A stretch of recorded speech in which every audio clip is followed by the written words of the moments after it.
Okay. Man, it's been a while, man. It's been a while, you know. Been a minute. We left our fans for too long, man. We left the Facts It's Over been Acts a family. minute since I You know what kicked it. You've been caught up. I mean? Wow. You know, I'm not gonna ask why Chris knows Janae Aiko. I'm not gonna ask. Who don't know? Like, huh? Listen, and I'm not gonna say who told me this. The streets told me that it is because you may have gotten multiple FaceTimes where you heard "I love me enough for the both of us" in the background. That's what the streets say. That's not what I'm saying. Trigger, will you hear my name? Hey, listen. Yeah, I mean, they said this man used to run so wild. He used to hear that "This Is My Fight" song, "Take Back My Life" song. I mean, I'm just. That's Why you neither acting here so nor there. complicated? That's neither here nor there, man. That's neither here nor there, fellas. We are, we're talking about the holiday season, and we're coming up on the holiday season. So we want to get into the holiday spirit here at Facts Over Acts, because we want to make sure that we give y'all holiday content before we potentially head out. And we know that, it's going to be tough to get out episodes during the holidays between all the travel and all that good stuff. But we wanted to give y'all a little something, We wanted to give y'all a little some beans, greens, potatoes, turkeys, You name it. You name it. We wanted to give you a little something. So we're going to break y'all off with today's holiday edition of Facts Over Acts. Fellas, y'all ready to get into it, man? I'm ready for it. I can't wait, Gibbs. Alrighty. We got a lot to talk about, man. We got some NBA action. We got some NFL action. We got Poole stinking. We got Harden stinking. We got the Clippers being bad. We got Ayton being bad. We got a lot going on in the NFL. Joe Burrow is done. Y'all boy, I'm just joking. This is not nobody on this show, boy. Deshaun Watson is done. They said that boy was laid out like he was back on the massage table. He is done. So we got a lot Kids to ain't talk gonna let about. that go, bro. Hey, listen, that's hilarious. That's a hilarious joke. When he got that concussion, he was laid out. They said he laid. Oh my God! But anyway, what's up, y'all? Have a seat. It's your favorite hour of the week with the Facts Over Acts crew. We got the master, the mix and master, Josh Guyton in the building. That is I. We got the money man, the man, the plan, Chris Allen in the building. Right here. And then you got the little old MC. That's me, Kenton Gibbs. Now, fellas, let me ask y'all this. We're gonna start this off holiday edition. We talking holiday questions and whatnot. What is y'all's favorite Thanksgiving food, and what's your least favorite Thanksgiving food? Now, I know as you get older and stuff, your taste buds change, this change, that change. It's still mac and cheese. It's always gonna be mac and cheese, which is crazy because like the older I get, I'm wildly lactose intolerant. Oh, yeah. And as somebody that wants to use their voice as a living, my lactose intolerant don't really affect my stomach, but I get like mad mucus and it's hard. Like if y'all see a day where I have like too much dairy, like it's literally hard for me to speak. Well, But wait, if do you take peppermint pills, like the peppermint oil pills? I do not, is that a thing I should invest in? Oh yeah, you gotta start taking them. Some peppermint oil. Okay. Peppermint oil pills. Yeah. They have, like, Once I get my CVS, bread back to a Walgreens. point where I want to, I want to start getting that old head territory to where I'm taking vitamins every day. I need a concoction of vitamins to start my day with. I'm telling you, that peppermint. Listen, I thought it was a joke. I thought it wasn't for real. The only downside is actually, it's not even really a downside. Like you can taste peppermint just pop out in your mouth every now and then. Okay, that ain't bad. You can taste that every now and then. They're like when you burp, you can taste peppermint every now and then. But other than that, there's no real downsides. There's no, Okay. Oh, when you first start taking them, your stomach might feel a little warm, but that's about it. All right, I'm at to start doing that was thing. For me. That was for me. I don't want to advise you to start taking peppermint pills, and then next thing you know, you're like, oh, I'm allergic. Yeah. And then Mine is gonna stay mac and cheese. Okay. And What's the worst one? the only reason to stay mac and cheese because 99% of the time I'm making a mac and cheese at Thanksgiving or Christmas. You can't really trust. Yeah. I'm in charge of mac and cheese and sweet potato pie. I don't know if y'all know. They gave you two staples. Hey, I get down in the kitchen, bro. He do get down on the pies. He do get down on pies. I ain't seen his mac and cheese, but he do get down on the pies. I get down in the kitchen. Hold on. Because them two is the staples. Like those two can make or break a whole holiday. I'll give you a list of references, bro. I'm not gonna miss on those two. Not even joking. That mac then cheese that I showed y'all, bro, that ruined everybody's Christmas so bad. There were multiple other things that happened at that Christmas that was insane that you got to remind people about because of the mac then cheese. Hey man, example, I had a cousin of mine. His wife brought she made the mac and cheese, but she made it with the tricolor noodles. Yeah. That ruined the entire Thanksgiving. Let me tell you, my family, although we are from the west side of Detroit, and my mother tries to say she's country because she lived in Prattville, Alabama until she was 4, and it's like, stop it, Mom. You're a city girl. That's who you are. But anyway, although we're indigenous or not indigenous, well, I guess we are to Detroit, we still are like very Southern Baptist, right? And we had our first ever transsexual individual at that Christmas. People barely remember her because of how bad the mac and cheese was. Like, you gotta specifically and intentionally be like, hey, remember Tracy was there? Look, we don't usually speak about these topics on Facts Over Acts, but I think we can all agree. I think, our generation, like all of us are like on the younger end of millennial. I think our generation is the first generation that's really like not judgmental when it comes to, the sexual preferences and stuff like that. But that's what I'm saying. That's how bad the mac and cheese was. The older people in my family. That's what I'm saying. Forgot she was there. That's what I'm saying. How bad that mac and cheese was. That's what I'm saying. I'm talking moms.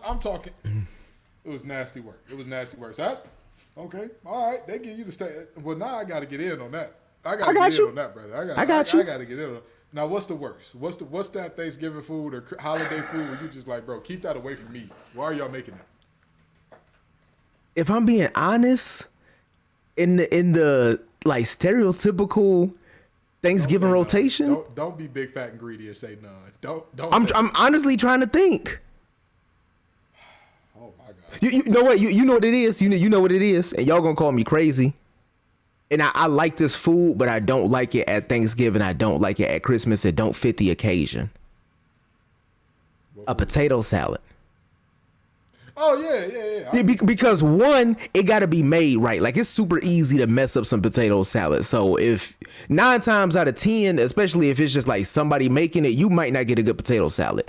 On top of that, you got all of these warm foods that's touching each other. Sometimes you stacking them on top of each other on your plate. And then you just got this one section of some cold concoction of like some cut up potato. It don't fit. Now, if it's the summertime and somebody grilling and you got, you got a plate with some ribs, you might have a little glizzy on a plate and you got a little bowl of potato salad, then I'm cool with potato salad. But get potato salad away from Thanksgiving, yo. I'm going to say this. I don't like potato salad regardless of the time of the year, for real. What? It's not really a food that sit with me, for real. Not really one of them ones. But I feel you. Chris, give me your favorite. Give me your least favorite. Talk to me. I ain't gonna hold y'all. I might be a little ghetto for this one, but the honey baked ham is a staple. Like, I tell my mama don't even cook. What's ghetto about that? That's what I'm saying. No, hold on. I'm about to get into detail why it's ghetto. My mama don't even cook Thanksgiving dinner, right? And all my grandparents are passed away, right? So I don't really have a traditional Thanksgiving anymore. Right. Like, my mama just, one thing my mama know though, when her oldest come in town for Thanksgiving, it best to be a ham. And my brother and my dad, they don't really eat ham no more anymore like that, right? So guess what? This the ghetto part, Gibbs. This the ghetto part. I take that ham, I freeze that ham, I cut it up, freeze that ham. I got ham sandwiches every time I think I want some ham coming out that freezer, man. I'll be making ham sandwiches till the new year after Thanksgiving time. Hey, Chris. I do the same thing. Yeah, that's completely normal. Hey, man, I tell people that at work, they be like, that's a little ghetto. I'll be like, you know what? Now, are the people at work... Yeah. Right. Yeah. Oh, okay. Well, that makes sense, because they're not used to the... They be like, why don't you just don't give it out to everybody? I'll be like, give it out. Give it out. Ham? Is you dumb? What are we doing here? Hold on now. Okay. Yeah. All right. What's the worst Thanksgiving food? What's that Thanksgiving food that you like... I want no part. I'll be honest with y'all, bro. The greens, bro. I don't really mess with greens like that. Like, I don't know. I used to, but now it's just like greens just ain't it no more for me, man. Who's making the greens? I mean, my grandma used to make them. They was good, but I don't know what happened. It's greens and green bean casserole. Green bean casserole. I went to the wrong Thanksgiving and I got green bean casserole, and I was just like, green bean casserole is crazy. Green bean casserole is crazy. Them two, I was like, I'm cool, bro. I don't know, bro. I used to like greens. I don't know. I just grew out of them. Is it a thing that's like granny is gone, so it's like you can't really eat them or nobody know how to make them? Or is it just like you see greens in general, it's just like, all right. It's just like greens in general. Like, I love salads and everything, but greens is just like, it just make me cringe. You sure it's being made right? Is it being made from scratch? Is it being cleaned properly? Is it getting simmered on that stove for 16 hours? Taking it out the can. They pouring it out the can just into the. Yeah, you got some glory greens over there, boy. No. My grandma used to grow them and then had me in the kitchen pulling them off the stem with her. Like, I'm telling you, she used to get down with it. It's just like when I was like in my before I was a teenager, I liked them, but now when I turned teenager and older, it's just like. The greens I don't know. I just ain't like. Have greens, you ever had them with the mac and cheese and the yam? Like put all. Yeah, I used to do all that, bro. But I never. I don't know what happened, bro. I just stopped liking greens. With a little bit of hot water cornbread. Ooh, I need it.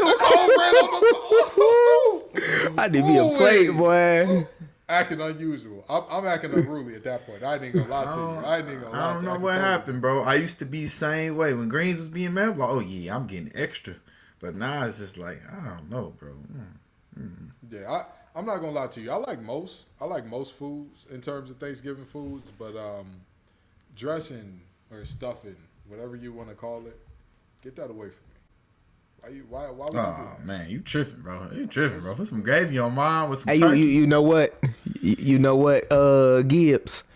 If this was the first 27 years of my life, I would have agreed with you on that.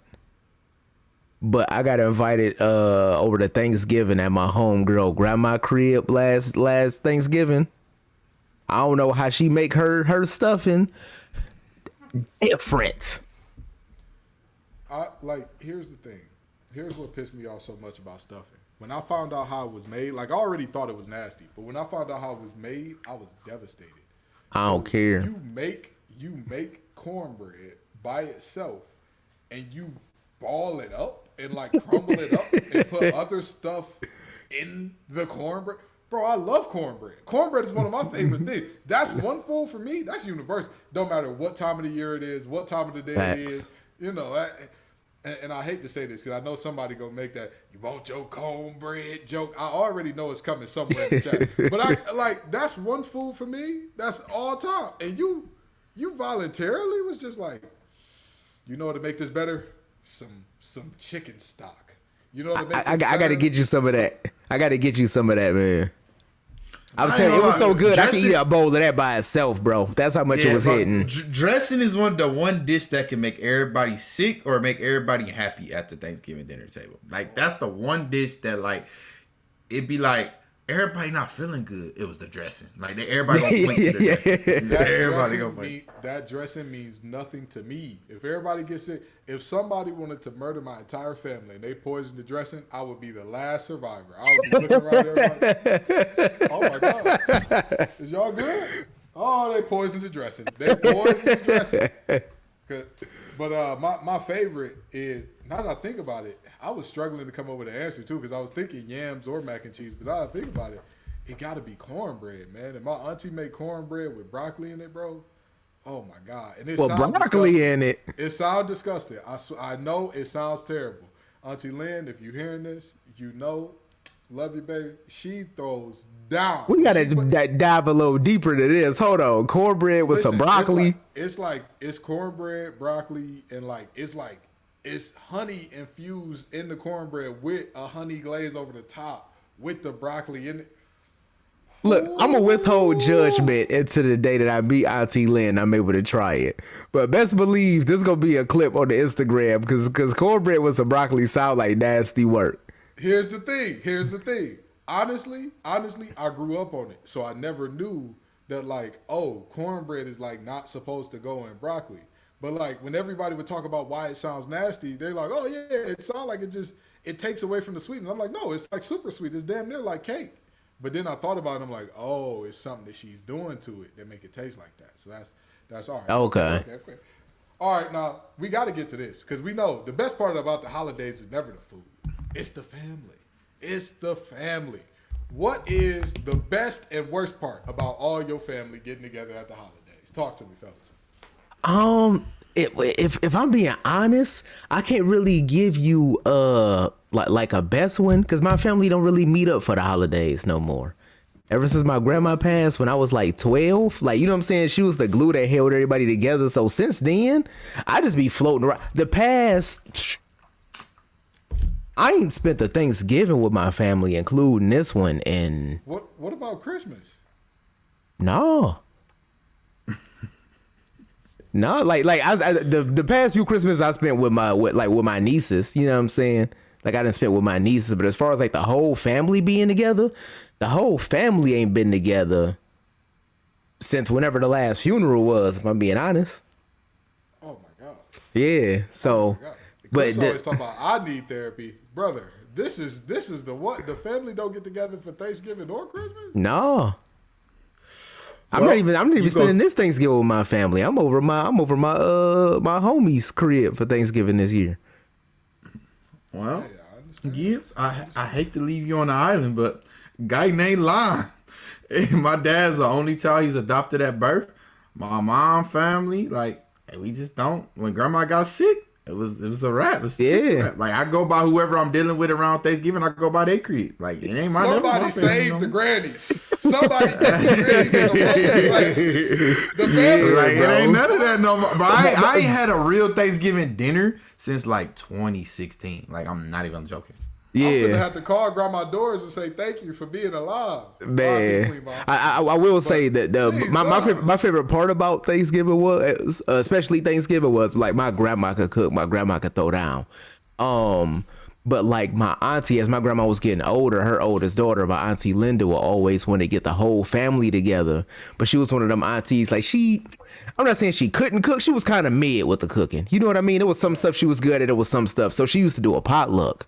And the potlucks was not potluck with black folks is just never a good idea. It's just never, because you'll have some people get there on time. Man, you'll get there somewhat on time, and then it'll be like the main dish. Like, I gotta get the mac and cheese there because they waiting on it. Then you got the person that's coming with the turkey. Like, oh, it's still in the oven. I remember my cousin. It's 6 o'clock. I remember my cousin Al wife she had the one that had the tricolor noodles and the mac and cheese, and then my cousin Nope. Which one? Yeah. And she put tricolor noodles? Dog. And then my cousin JJ wife put some ground beef and pepperoni in the baked beans, dog. The ground beef makes sense, but the pepperoni is a little crazy. Pepperoni's crazy. And I don't know what it was. My older brother, I don't know what it was that Thanksgiving, but he was on edge. As soon as he seen the baked beans, he stood up and started stinging her, bro, in front of his like 20 people at the table. He just, you do this every time. And he had a lot of built up stuff. He just let it go. He was like, this is the last straw. When you tell somebody you do this every time, that's so much frustration. What's hilarious about that is this is a grown woman. So imagine being in your 30s and you getting stung by like a 16-year-old, bro. Like, no, wait. Did your cousin like steal your brother? Because like you can't talk to my wife. No, what's it gonna do? At the same time, though, my pops was always like the patriarch of the family. So like out of respect for my pops, me and my brother was kind of like Teflon. No, at best, you go here. Hey, pops, get your son. Get your son. At worst, oh no, don't worry about it. It's Winona Ryder mode. You get stolen, brother. Regardless of the success of those potlucks, my grandma, who could still cook, she was just getting older. She will always have like a little dinner at her crib that was reserved for like the family members that she messed with. So you know what I'm saying? It'll be a nice like 10 to 12 at her crib after the potluck. I ain't gonna hold you, bro. Like, last 3 Thanksgivings I've been at my shorty house, bro. And, like, legit, they just, like, somebody order some food, somebody just come in and start cooking some food, and then it just be, like, a little bit of this, a little bit of that. But it don't never be a traditional, like, Thanksgiving. Yeah. Like, don't ever. Like, and my mom, I used to go to my parents for Christmas. This year, I'm going to my parents for Thanksgiving. My mom don't really, she ain't really big on cooking Thanksgiving food because my brother and my dad really only eat alkaline foods now. So it's like, it just be me and her that eat whatever. Brother, and so they you like, need a low vibrational plate on Thanksgiving. What are we doing here? I'm telling you, I ain't had one That's since you forever. gonna pay for them crimes, man. You rest in piss. You gonna pay for them crimes. What? I ain't gonna lie, bro. I have not had a traditional Thanksgiving dinner since like 2017, 2018, before I moved from the city. My boy Drew house was the last, and it wasn't even my house. My boy Drew house was the last traditional Thanksgiving I had. Bro. I'm gonna touch both of y'all shoulders when I say this. Y'all can come over at my family crib for Christmas. Whoever is like doing Christmas that this year, cause like, Hey man, as long as mac and cheese not there, man, I'm down. Oh no, we don't let her cook no more. After that, see, the thing is, let me tell you. So all right, so you know what? I'ma air it because I love all my family members and they know I love them. Auntie Janine knows she can make us laugh with the best of them. She's funny. She's an amazing storyteller. I love Auntie Janine. She can't cook. She's never been a cook. My mom has never been a cook. She got a dish or two she can make. She can make some good mac and cheese. Her cabbage, chef's kiss, top shelf. But they don't assign her none of the staples on Thanksgiving, Christmas, none of that. You know, you don't experiment on game day. Like No, you do not. You experiment and practice to see how it works. You do the install and practice, come to game day. My auntie Lynn been showing up for game day for 20-some summers, going platinum back to back to back. Why would we want her off the track? Is the question. And so y'all got an open invite, man. Y'all got an open invite to my people's career. Thank you, sir. Thank you. We're going to get y'all boys taken care of, man. We're going to get y'all around some love.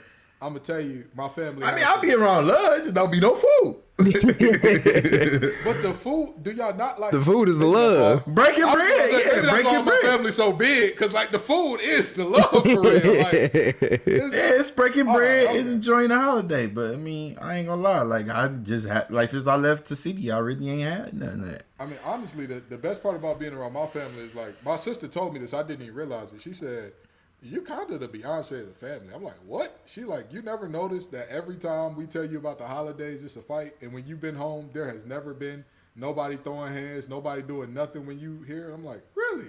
It's just like, yeah, they're just on their best behavior. Cause You gotta behave, Gibbs. Ain't you the youngest, Gibbs? Yeah. I'm the youngest. Gibbs, the youngest in the enforcers, man. His mama leave everything to him.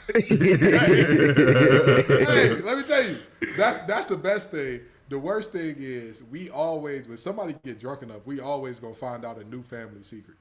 Like the day that I found out that my great aunt was actually my great grandma, it was like a groundbreaking day for me because I'm like, wait, what? What do y'all mean?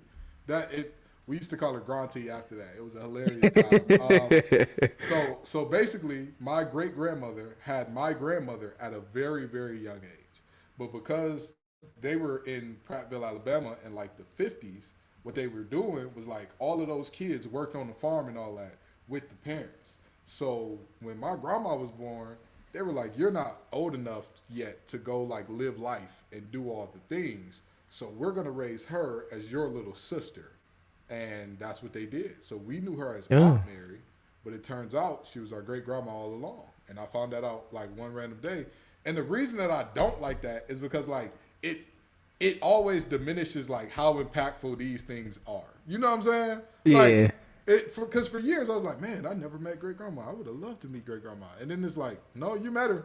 You met her time and time again. The old lady that we told y'all hated kids but was a school teacher, that's your great grandma. And it's like, oh, okay. And then some other secrets that are much more sinister than that one just pop out, and it's like, what? Who did what? I ain't gonna say when you get older, once you hit like 23 to 24, you start figuring out some nasty work. Get me out of grown folks' business. Get me out. I see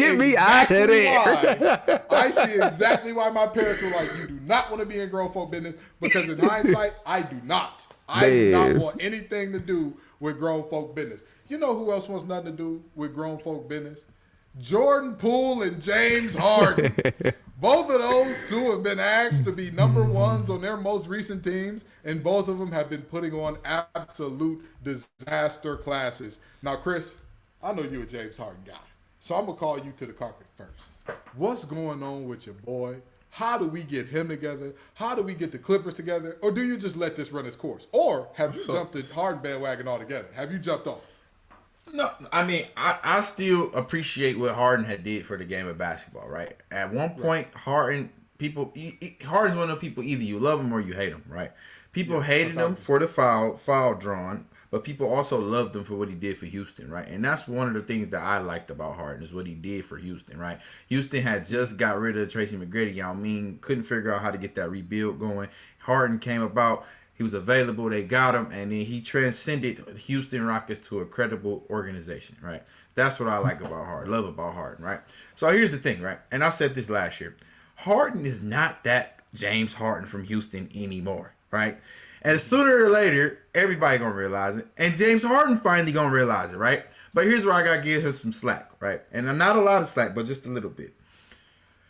Kids, if you don't do nothing all training camp, deliberately trying to send a message and go to football practice and start playing mid-season of football season, how your performance gonna be? Oh, I'm gonna be out of shape. I'm gonna look terrible. I'm gonna be getting threw up out the paint instantly. They just gonna be grabbing me saying, "Hey, buddy, we said no hats in the building. We don't care if you're bald." And I'm gonna get thrown up out of there. So that's where I give him some slack at, right? He was trying to prove a point, trying to deliver a message to Daryl Morey, and it backfired, right? He thought as soon as he did that, Daryl Morey was going to look out, trade him because they did have a relationship and he did, quote unquote, lie to him. But James Harden. It's different if you went to the finals and said this, right? It's different if you didn't lay an egg in Game 7 against the Celtics when you were up 3-2. It's different if you came and dropped 250 pieces in the playoffs, not 40 pieces, 250 pieces, right? It's different if all that happens, right? If that was Joel Embiid, they would have got him out of there as soon as he said, "I want to be up out of here," right? Look at Kevin Durant. He wanted to be in Phoenix. Brooklyn Nets told everybody, "We not shopping Kevin Durant," and guess what? A week later, he was in Phoenix, right? So this is what I want to say to people, right? James Harden has to realize his role, right? And I commend Russell Westbrook. People have been hard on Russell Westbrook the last 3 years, right? Him openly asking, can he come off the bench so he can try to make this work with the team, it just shows how Russell Westbrook has been his whole career, right? He got left in OKC. He still stayed the course, made the playoffs that first year after Kevin Durant left. Then, shortly after that, he kept on averaging a triple-double. Then they were finally like, all right, you want to go match up with Harden again in Houston? And guess what he did? He almost averaged a triple-double again. It's just that he didn't have the ball in his hands with Harden, right? So, big shout-out to Russell Westbrook on that. That takes a lot of manhood to realize that something got to change and let me be the one to start the change, right? That's a true leader right there. So, but as far as James Harden goes, I don't know, man. I think he should really embrace that playmaking role. He still led the league in assists. I think Harden's goal should be 15 and 12. That's what I need to average, 15 and 12. If I can average 15 and 12 and let Kawhi, PG, and Russ cook, we could win a lot more games. Absolutely, absolutely. So let me ask you this. Which team do you think has been worse, the Clippers or the Wizards so far? Oh, the Wizards by far. Have you watched the Wizards game this year, Gibbs? I have. It's so hard to even watch a Wizards game. Like the Clippers and Denver game, last game they had, was actually a good game. It was like I was entertained, right? Mm-hmm. The Wizards game, I let me tell you something. I made the mistake in putting Jordan Poole in my parlay when they was going against what team was that? They was going against the Nets. I'm like, there's no way he don't score 20 points and he's the second option on this team, right? Mm-hmm. Every leg on my parlay hit except Jordan Poole went 6 for 19, and the 6 he got was layups. He couldn't even get 20 points. Couldn't even get 20 points. Yeah, I thought so. So let me ask you this, Josh. Do you think that with this Harden experiment, the Clippers just need to give it time and it's gonna work itself out, or is it like, yeah, we probably clippered this one up pretty good, like we're cooked here, or what do you think is going to happen in terms of this Clippers roster? They are fighting an uphill battle with their record, with how they started, but at the same time, they have enough pieces, they have enough talent to figure it out. Even though they're well past their prime, you're still looking at 4 players that if they play at their absolute best, 3 out of those 4 players can be all NBA. Might be third team, but 3 of those 4 players can still be all NBA. But two things. We do have to realize that we are seeing the genesis of the people that we grew up with being washed. Like we are now in that era of us telling people who's 12, 13 years old, like, man, that boy Paul George, like they are growing up seeing a washed Paul George. Just how when we were younger, we had those people like, oh man, that boy Clyde Drexler, and we seeing Clyde Drexler like, bro, he averaging 11. Like I'm really not trying to hear it. Karl Malone was the one for me because it was like, bro, they was swearing Karl Malone was this and that. I'm like, bro, he's kids. It's like, go do your research, and I was like, oh, okay, yeah, he used that. This is our generation of like who we grew up on. We're watching them become washed. We haven't really seen a large group of players that we grew up with become washed. Yeah. So one, we are seeing that too. I said before this trade took place, I said it on this show, the most important piece on that roster is going to be that 5 spot. Because regardless of how good of a defender you want to call Paul George, you want to call Kawhi Leonard, people are going to get to the basket. And when you get to the basket, you're going to need a rim protector. You're going to need somebody that's strong. You're going to need somebody that's going to hold. You need somebody that's going to be, believe it or not, the locker room leader. You're looking at 4 great players, but regardless of what team they've been on, they've never been a locker room leader. Kawhi Leonard has had success, but he played in San Antonio where Tim Duncan is that locker room leader. He won a ring in Toronto where Kyle Lowry was that locker room leader. Looking at Paul George, he never played on a team where he had to be a leader. You're looking at Russell Westbrook. You can say that he was the leader in OKC, but at the same time, he was playing with a group of guys outside of Steven Adams that were babies. They were fresh to the league. You're looking at James Harden, somebody that we know is not a locker room leader. They need somebody to put in that 5 spot that's going to hold them down, and I don't know if that's Zubac. And also, I don't know what Zubac's chemistry is, not only with the coaching staff, but the players.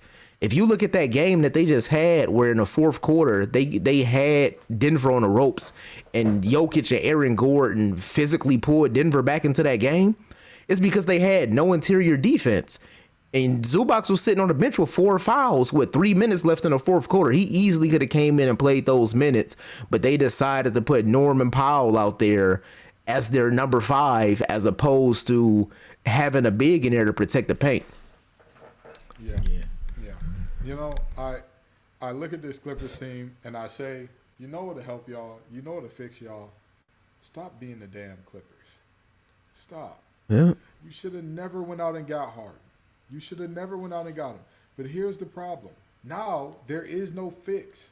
This was supposed to be the fix. And I know some people are going to say, Ken, they're only 11 games in. It's an 80-game season. It's a long season. Kawhi going to get healthy. Paul George going to get healthy. Harden going to start to play himself into shape and all that good stuff. It's not about how you start, it's how you finish. I'm going to tell you this. What have we seen constantly happen with Kawhi Leonard-led teams as of late? Oh, they don't have any chemistry. Come to playoffs. Oh, they don't have any chemistry.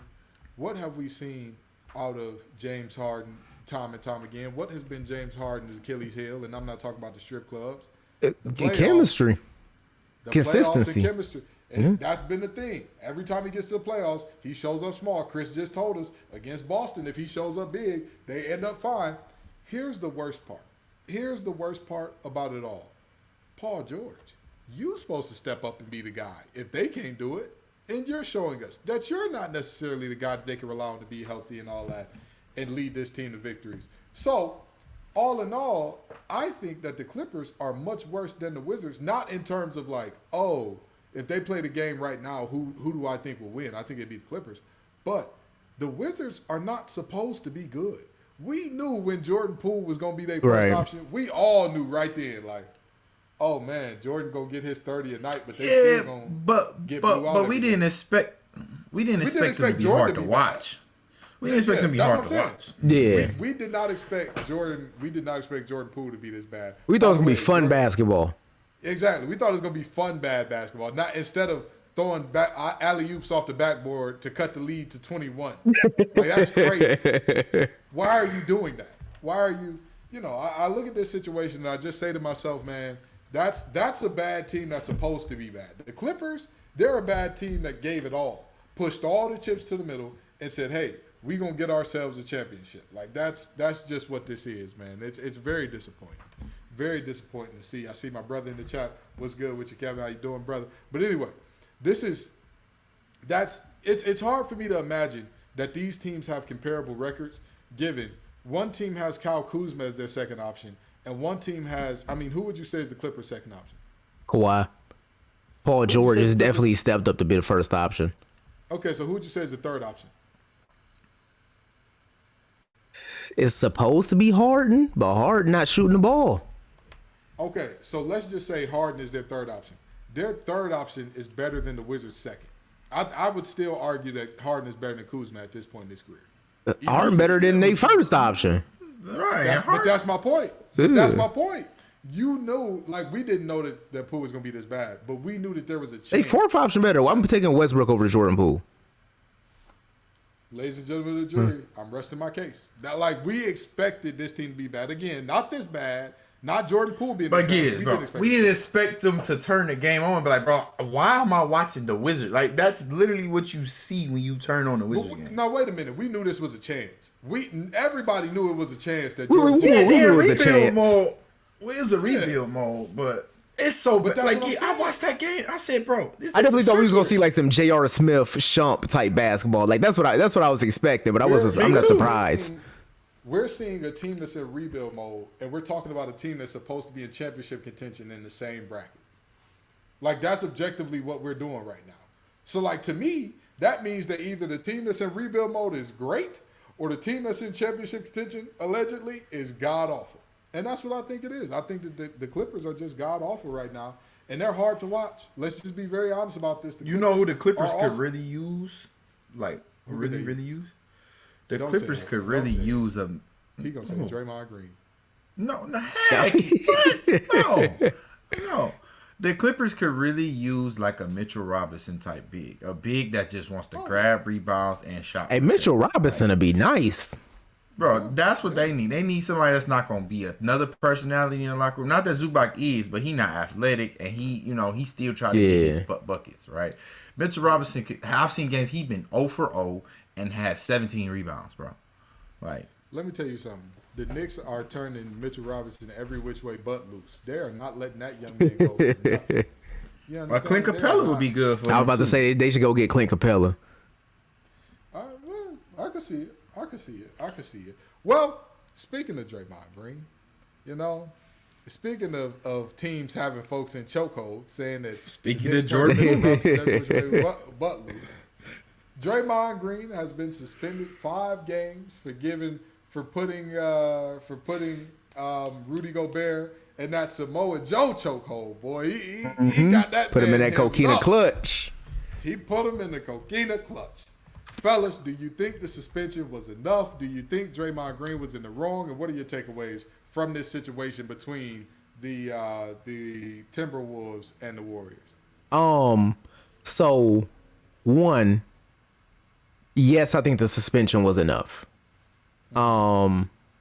It's the NBA. Any kind of physical altercation, something needs to happen. Even if it's a shoving match, somebody putting hands on each other, we usually see a 1-2 game suspension out of things like that. Draymond Green had this man in a full chokehold. And this wasn't like something that was like, or it was this big scuffle. It was literally just Draymond had him in a chokehold. Nothing else at that time was occurring. I don't know. He did have Clay. He did have Clay in his defense. Clay and old boy was tussling. He was trying to pull Clay off. Yeah, that's what I'm saying. In that same vein, even though I think he should have gotten suspended just because of how the NBA is, Draymond didn't do anything wrong. People. I know Draymond has a reputation, and I think honestly, I'm gonna say 7 times out of 10, I think the stuff that Draymond does on the court is just. I think he just got a bad reputation. I felt the same way about players like Ron Artest. I felt the same way about players like Rashid. He's wild. But listen. Let's say I give you Sheed. Ron Artest. Yeah, she. No. Ron Artest, I can see the vision sometimes. Draymond, no, I can't see the vision. Let's just say this. Let's say the Facts Over X crew, we go out, we had some drinks, right? Yeah. And you know what I'm saying? I'm over at the bar, I bump into a dude. He grabbed my shirt. I grab his shirt. We tussling. And his mans come over trying to break up the fight. But in an attempt to break up the fight, the first person he grabbed is me. We are putting that man in the chokehold, bro. Yeah, I thought Like that's a number one rule. That's a cardinal sin. If you coming to break up the fight, get your mans. If Gobert wanted to break up the fight, you go over there and you grab Jay McDaniels and you tell him to chill. You pull him apart. You don't grab Clay. I ain't gonna lie. Somebody touched me with Gibbs near me. They a brave soul. I'm gonna look at Gibbs like, Bubba.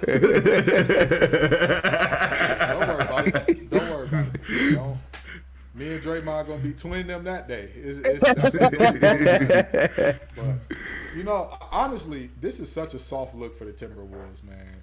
This is such a soft look. The toughest guy on your team is a shooting guard. This is embarrassing, man. This is embarrassing because I feel like Ant-Man is the only one who would throw him if it came down to it. That's the only one that I look at. And that's just his demeanor. His demeanor just like that. Like, and that's the thing. We ain't never seen him in that. Right. That's what I'm saying. I'm not even sure about him. I'm not even 100% sure about him. But everybody else, Cat, you watched your mans get choked, and you just like it didn't do nothing. Ever so gently. And last time I checked, didn't like Ben Simmons? Ben Simmons put Cat in the chokehold. And Cat was tapping, bro. Your enforcers is not enforcers. And I was just about to say, Rudy Gobert is supposed to be the main enforcer, and the backup enforcer is supposed to be Cat. Like, hey, bro, get off my man. Big purr. Big purr. I'm gonna tell you. If I'm Cat, whatever suspension I got to take, I'm taking it.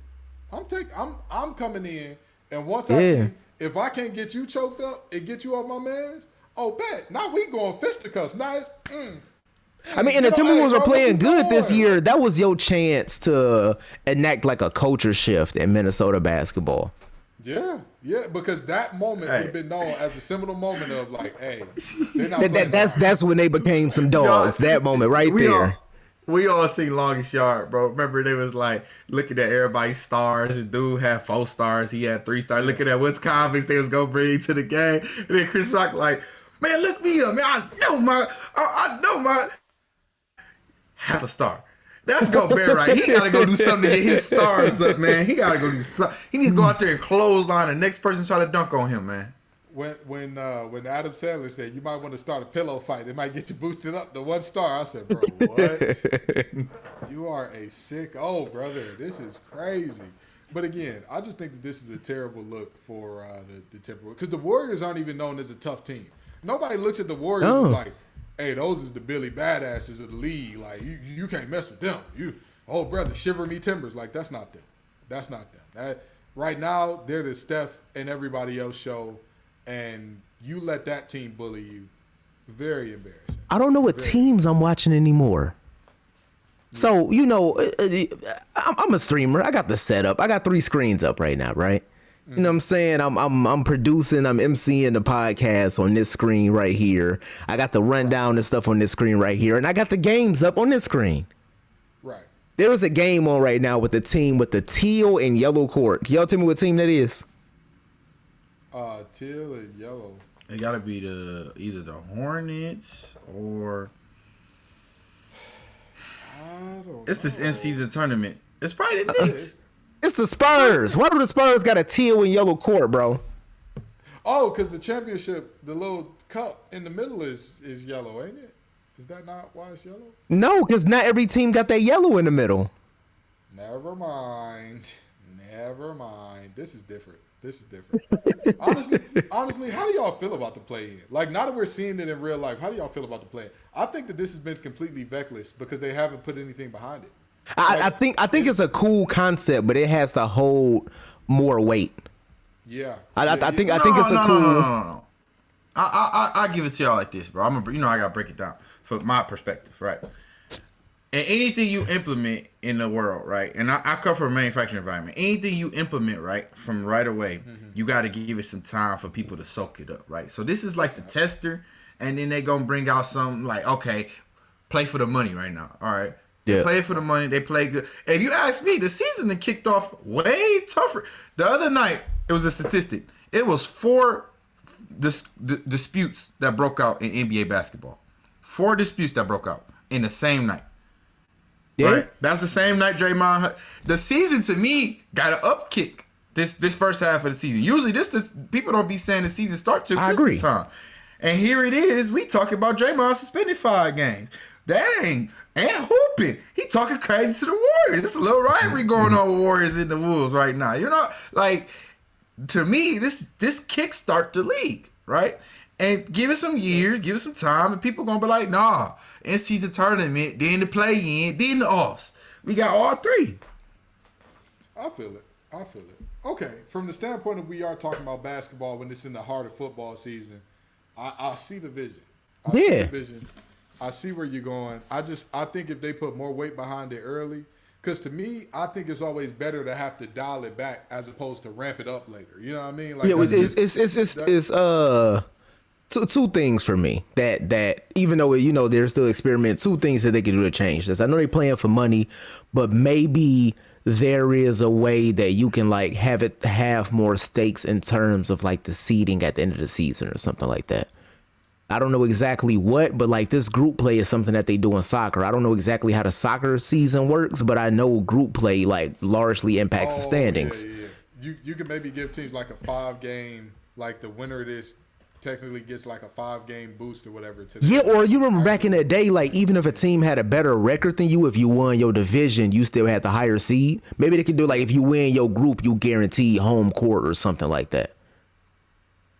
Like I wouldn't be mad at that. And then on top of that, they got to start doing some fan contests or something.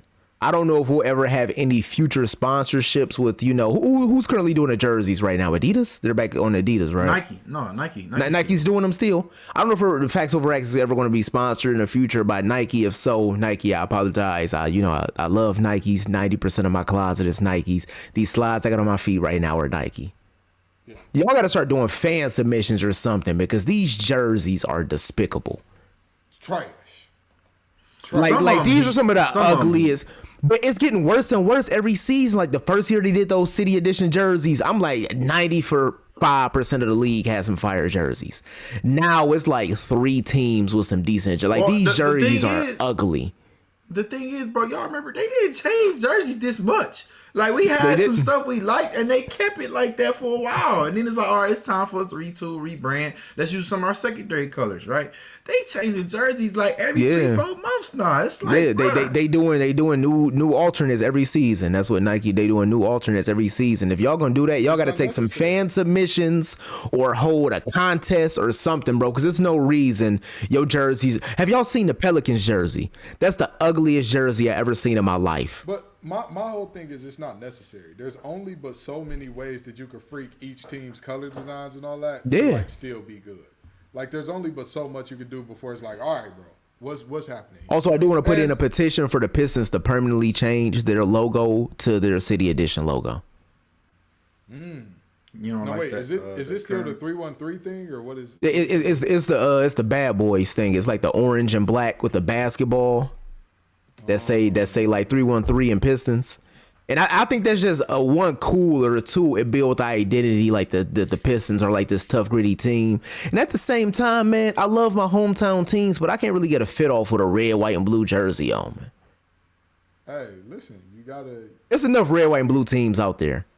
You gotta put on the fit to where people gonna start asking you where you was at January 6th, brother. That's the only way. I'm not trying to look like Cody Rhodes every time I put on my Pistons jersey, man. Wow, that's hey, I'm just saying, brother. You might have to get that off, man. You might have to get that off. But you know what though? These uniform designs are down bad. But speaking of down bad, AFC North quarterbacks stock is going. Everybody and their mama is hurt except for one, Lamar Jackson. Fellas, what do y'all think about this latest injury to Joe Burrow? This is his second season-ending injury through, what is it? Is this the 4th year of his career, I want to say? Second season-ending injury in the first 4 years of his career. Yeah. What do y'all fellas think about it? Honestly, I wouldn't read too much into it. I think the Bengals still got a nice young core that they can continue to add to, and I think this might be a blessing because they're that team that's right on the cusp of like getting a big piece of success and they're trying to figure out how to repeat it. And I think this is a good situation to be like, let's go ahead and put a cap on the season because we don't know if we were going to be able to win this division. Let's go ahead and get us a nice piece in the draft. Let's make sure our quarterback is healthy. And let's go back out there next year, because I don't think this is a situation where you can call Joe Burrow injury prone. I think these were kind of just like freak injuries to where like they can happen to anybody, and I wouldn't necessarily slap that injury prone. Now if this was a case where season-ending injury is an ankle, season-ending injury is an ankle, he got a nagging injury that's an ankle, then you could slap that label on him. But I think these are just freak accidents that happen when you play in the game of football. That's fair. That's fair. Chris, what are you thinking about this injury to Joe As Burrow? a Steelers fan, I love it. But why is it in football every time somebody get hurt, they never stay healthy? Y'all remember last year people said Tua when he had that situation, Tua never gonna be able to be healthy for a quarterback. Bro ain't missed a beat this year. Yeah. Yeah. Like in football, you like get hurt one time and you just injury prone. In basketball, you get hurt 5-6 times. People like, nah, man. Kawhi, they don't even call him Glass Man. They call AD Glass Man. And Kawhi doesn't care. AD didn't play more than Kawhi. That's pretty bad. Kawhi, boy. Not even close. We done played some years better more than Kawhi. True. Not nary one of us has played a lick of NBA basketball. But let me say this about the Joe Burrow situation. I'm sorry, really quick before we dive deeper into this, Gibbs. I know out of the three of us, you're the biggest Pistons fan here by far. Hey, man, watch out. Asura Thompson just got yammed on Hey, watch out, man. by Max Strus, bro. Watch out. He is a competitive defender. Competitive defenders are going to get yammed on sometimes. Hey, if I'm being honest, though, I was just saying it to get a reaction out of you because he was looking to take a charge. And I'm never somebody that, like, if you're playing good defense, you get yammed on, I'm not mad at you. Dwight Howard, punched on. Alonzo Mourning, punched on. Shaq, punched on. The guy that does the Dikembe Mutombo, punched on. Okay? Everybody get punched on sometimes. Punched on. Brian, punched on. Punched on. And Brian got punched on by a young man that was at his camp. Yeah. Which is crazy that we talk about everybody falling off a cliff and Brian still like triple W. Like, Listen. And somebody was like, "Oh, LeBron got to be taking steroids." I don't care what he's taking. You have a fundamental misunderstanding of how steroids work. If right. You think that they're going to keep you at that level at, what is it, 39 now? He's 39. He turned 39 in December, I think. Jesus Christ, man. Jesus Christ. Anyway, Also, Anthony Davis is on the same team as LeBron, bro. You don't think he ever was like, "Hey, Brian, bro, you know what I'm saying? What you doing off season? Like, do we just not care?" My pops said this when we was in Detroit last week, bro. My pops was like, we was in pee-wee football, basketball, and we was like, "Hey, bro, don't be eating that. You know, we got a game tomorrow. Hey, bro, we got to get up early. Got to bed." How you right next to him making more money than him in the league, in league terms, and he see him putting $1.5 million in his body every year, and you not? How are you not? Like, well, I don't know. It's foolishness. It's just foolishness. But I'll say this. In terms of the Joe Burrow situation, it truly is like, all right, 2 season-ending injuries and 4 years is concerning. I'm not ready to push the eject button yet because you see how good he can be when he's healthy. Like with Tua, I can understand people being more willing to press the eject button because, like, even at the height of Tua's powers, before he had Hill and Waddle, he didn't look like what Joe Burrow looked like at his peak. yeah, So Joe Burrow had 2 season injuries, and then he went to the Super Bowl once, and then he went to the conference finals once. Yeah, and I get it. But, you know, I'm looking at this and I'm saying, okay, now, from now on, we should stop it with this. All right, Lamar can't play the way he plays anymore. All right, all these scrambling quarterbacks can't play the way they play anymore. It's a violent sport. Running ain't safe. The pocket ain't safe. Congratulations if you got the ball. In the words of G-Eazy, it ain't safe, it ain't safe. It ain't safe, it ain't safe. It ain't safe for none of you. That's the game. There are men who are bigger than me coming at you full speed saying, "I'm going to take his head off. I'm going to take his head off." Like, it's just not safe regardless of where you are. So, you know, I hope that this injury puts to bed that, oh, yeah, if you're a pocket passer, you'll stay so much healthier. You'll stay so much better. Stop it. And also, The Ravens won the game as well. You know what I mean? My secretary. You know what I mean? Shout out to the boy.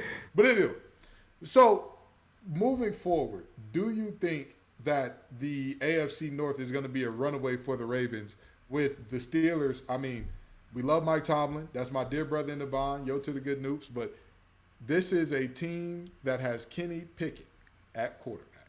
Do you think that the AFC North is now a runaway for the Ravens? Oh, this season? Oh yeah, that's Ravens division.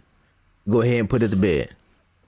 Chris, and also, OBJ is playing a lot better football than I expected out of a receiver his age. But he playing good ball. He moving old, but he playing good ball. Honestly, I saw him on the catch yesterday. He caught it, and made two defenders miss, made a breakdown, and took off the other way. And I'm like, oh, OBJ for sit. And then he got caught by a linebacker, and I'm like, he moving old. He moving old now. Okay, I understand. But hey, he's been in the league quiet as kept for like what, 8-9 years now. Like, it makes sense that he started to move old. Been longer than that. It has been. That catch, the one hit, that was 2013, wasn't it? No, because it was on the cover. That was when I was working. That was when I was working at Bush's. So that was 2015.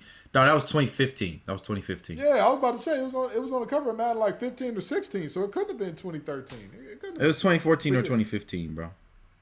Yeah. 2014 was his rookie year. So this is ninth season. Yeah, that's what I said. He about 8 or 9 years in. This is about the point where wide receivers start moving old a little bit. Yeah. You know what I mean? So it makes sense. Everybody has said, do your boys got a shot or what? No, man. They got a shot. But a lot of things got to go right? A lot of things got to go right. It's going to be down to the wire because, we already beat the most of the teams in our division. But we still got to see the Ravens one more time, right? So everything got to go right for other games, and then we got to beat the Ravens. So do I feel like we're going to sweep the Ravens on the season? No. So I think the Ravens, they get the division, but it's not a runaway. I think it's close. I think it's closer than y'all think. Even though Kenny Pickett is the quarterback, right? Mike Tomlin has made some changes that people don't really realize, right? The offensive coordinator that we was giving a lot of crap to, he moved him, said, get your big butt out that office and come down here on the field, and you talk to him after every drive, right? That's the first change he made. Second thing he said, the former NC State offensive coordinator. Right. He was the offensive coordinator when I played at NC State. I've never seen somebody fail forward so hard. You are my inspiration, man. Screaming. But anyway, the next thing he did was we have got to make it possible for Najee Harris to get the football downfield. We have to make it possible. And I feel like Najee Harris has been rejuvenated. They showing that he still is a big power back that's hard to tackle. I think it's going to be tight. He's finally running like he's 230 plus pounds, which is, it's like, brother, where has this been all our life? Stop all that juking and getting cutesy wootsy. You're bigger than those guys. I'm sorry to tell you, Najee. Just run through their face. That's all you got to do, brother. But anywho, the reality of this situation to me is I would look at this and say, hey, I'm not surprised at all in terms of seeing the Ravens potentially run away with this because, like we talked about, Deshaun Watson and his injury, Joe Burrow and his injury, Kenny Pickett, Matt Canada, disaster clash, not really surprised there. But if y'all had to give out some too early NBA awards, okay, we're not going to get into all of them because we almost out of time here. But let's just talk NBA Rookie of the Year, okay? Because a lot of people are saying it's Wemby by a mile, but every time you see a blind comparison to their stats between Wemby and Chet, it looks neck and neck, if not Chet ahead. So who is y'all early NBA Rookie of the Year so far? Wemby. Okay. Wemby is a much better defender than Chet, and they have almost the same splits on far less touches for Wemby. Chet, at this point in the season, Chet is touching the ball almost twice as much as Wemby is.